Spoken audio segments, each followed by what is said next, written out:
Next up, we have Nora Olsen. This is her second time at the last time we weren't the awards yet, we were just bylines. Okay, so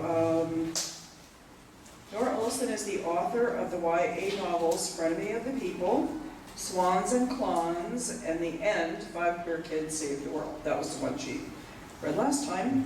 Her next book, Maxine Wore Black, is forthcoming from Bold Strokes Books, Soliloquy, in October 2014. It's still forthcoming? It's out? Oh, okay. She lives in New York's Hudson Valley with her girlfriend and 2 cats. That sounds adorable. I want to come visit. Olsen will read from her recent young adult novel, Frenemy of the People, which I think is such a great title, about 2 high school girls, one bisexual and one a lesbian, who hate each other with a passion of 1,000 suns until they fall in love. Come on up to the podium.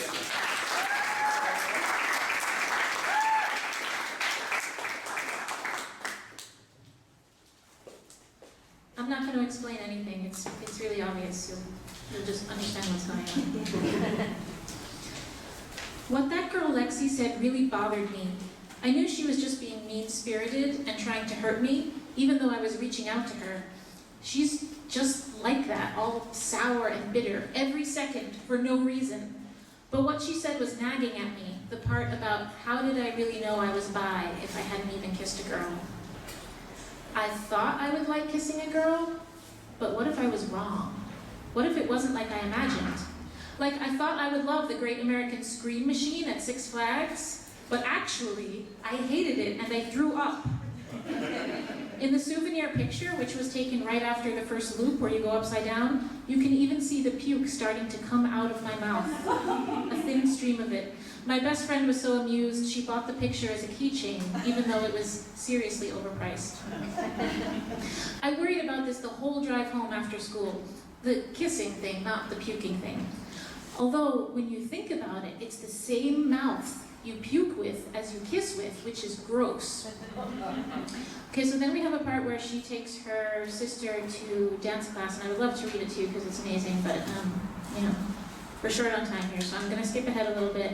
She's taken her sister to the dance class, and now she is basically just waiting for it to be over, so she's kind of just looking around the parking lot. I surveyed the small strip of stores. Mom owed me big time for this. There was a drugstore, a run-down-looking store that seemed to sell balloons and watch bands, but it was closed for the day, a laundromat, and a head shop called Purple Haze. Then I saw Ramona Hoskins coming out of the head shop. Ramona Hoskins, who went by Ramon, had graduated from Parlington High School last June. She was the only other out lesbian I had ever met. Well, met in the sense of I knew who she was because she was in all the school plays and also mock trial. I'm not sure she knew me. She had dated that awful Lexi. They were both into left-wing things and being strident and frowny, but I got the impression that Ramon was basically a normal person, unlike Lexi. Here was my chance to get some girl action. She was heading toward a beat-up Ford Pinto. I had to intercept her before she left. Hey, Ramon! I had to sprint across practically the entire parking lot yelling. By the time I got there, I was winded. She was standing in front of her car with her key in the lock, looking quizzical. She was tall and had a striking pale face with high cheekbones and dyed red hair. She was holding an unlit cigarette in the other hand. You're Ramon Hoskins, I said, panting. I am aware of that, she said coolly. I go to Parlington, I told her. I'm a junior this year. Oh, she said. She wasn't making this easy. Did lesbians have to be unfriendly? What was a good pickup line? I remembered one. Did your dad have sex with a carrot? But that didn't seem like a winner.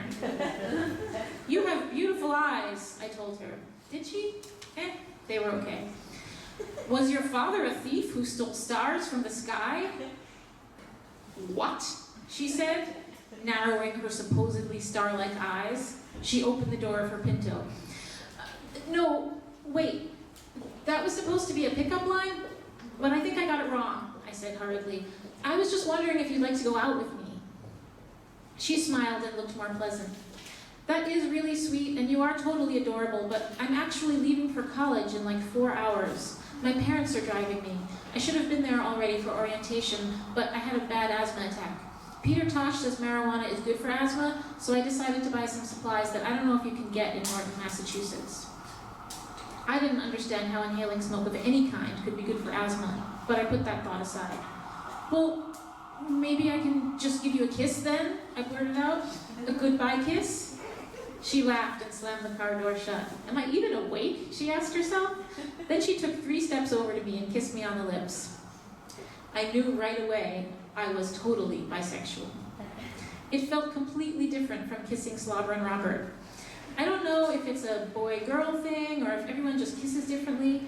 Her lips were the softest thing I had ever encountered in my life. I felt as if I was having an out-of-body experience. Everything was gone, except for the kissing. She touched the back of my head and stroked my hair lightly. Then she released me. Well, I'll definitely never forget you, whoever you are, she said. I hope you like college. She got in her car, slammed the door, and started it up. The engine coughed twice and then caught. She left the parking lot waving at me. I made buckle your seatbelt motions, but she still hadn't done it by the time she was out of sight. I had a big stupid grin on my face. I was a real bisexual, and no mean girl could say I wasn't. Okay, and now for a musical interlude. We not only bring you live readings, we bring you live music. So, Rorie Kelly is a small red-headed tornado of sound. Her aggressive acoustic guitar style complements raw powerhouse vocals to pack a serious punch. First-time listeners often comment, "I can't believe that voice came out of that body."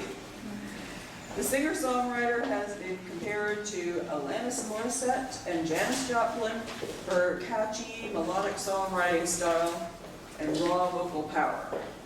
Music, videos, and tour dates are available on her website. Kelly will, is that RorieKelly.com? Yep. Okay. Kelly will play songs from her forthcoming album, Rising, Rising, Rising, currently in a crowdfunding campaign on Rocket Hub. And I assume you have some discs over there for sale? I do. Okay, cool. And a sign-up list so people can know when to come yeah. see your shows? Yeah. Hi guys, I'm gonna move this over so you can see my pretty purple guitar.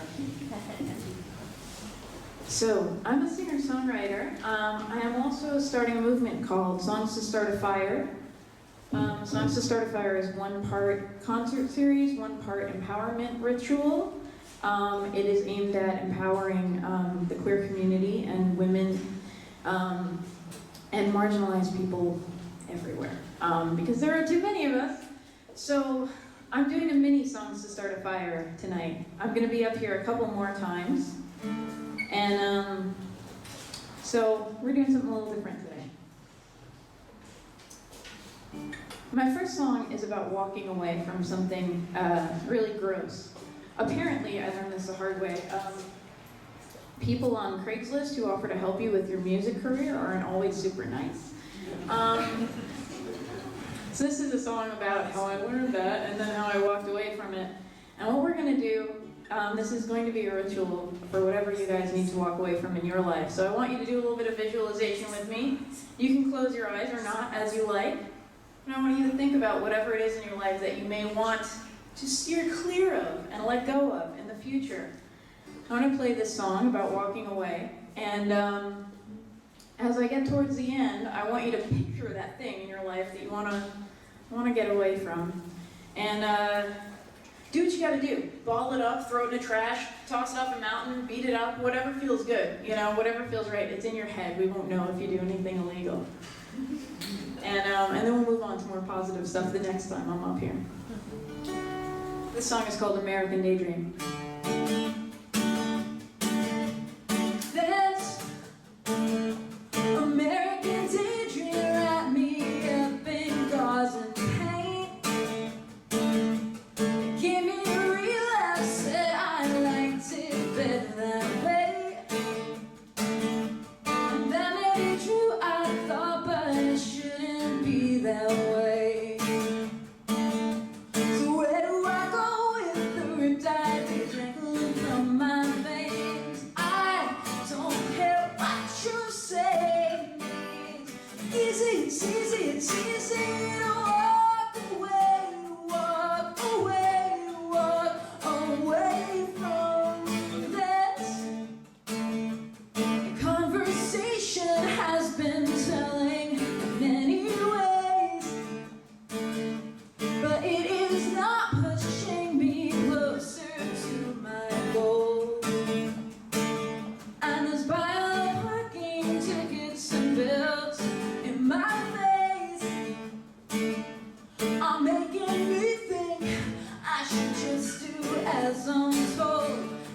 ready now.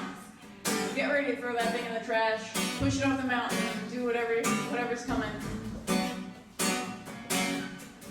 5, 6, 7, 8, I can think of better ways to make me like you than to tell me that I'm pretty. 1, 2, 3, 4, I'm not gonna fall for any of this. I know it all too well.